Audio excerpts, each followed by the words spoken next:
ஸ்ரீநிதி ஜோதிடம் சகோதர சகோதரிகள் அனைவருக்கும் வணக்கம். மீன ராசிக்கு அதிபதியாக இருக்கக்கூடிய குரு பகவான் உங்களுடைய ராசிக்கு ஐந்தாம் இடமான பூர்வ புண்ணிய ஸ்தானத்தில் உச்ச பலம் பெற்று சஞ்சாரம் பண்ணிட்டு இருக்கார்.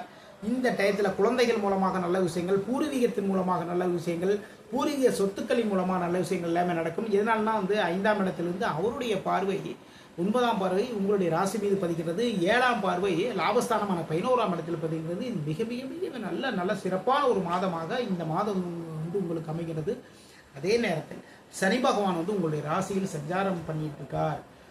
அதனால ரொம்ப கவனமாக சில விஷயங்களை எல்லாமே பண்ணணும். எதனால அப்படின்னா அதிகாலையில் துயிலெழுதல் முக்கியமாக மீன ராசிக்காரர்களுக்கு இந்த டயத்தில் வேணுங்க.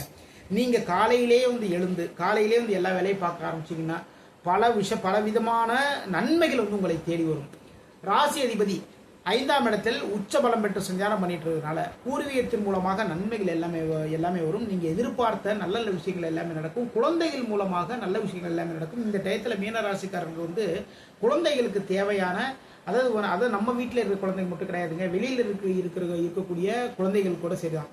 உங்களால் முடிந்த அளவுக்கு ஏதாவது ஒரு இனிப்பு வாங்கி கொடுங்க, குழந்தைகளுக்கு ஒரு நோட்டு வாங்கி கொடுங்க, குழந்தைகளுக்கு ஒரு பேனா வாங்கி கொடுங்க.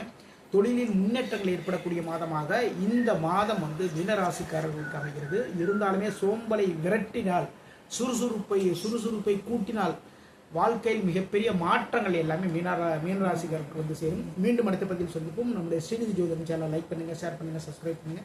நான் உங்கள் ஜோதிடர் திருச்சேரை KP ராஜா வெங்கடேஷ். வாழ்க வளமுடன், வாழ்க நலம்.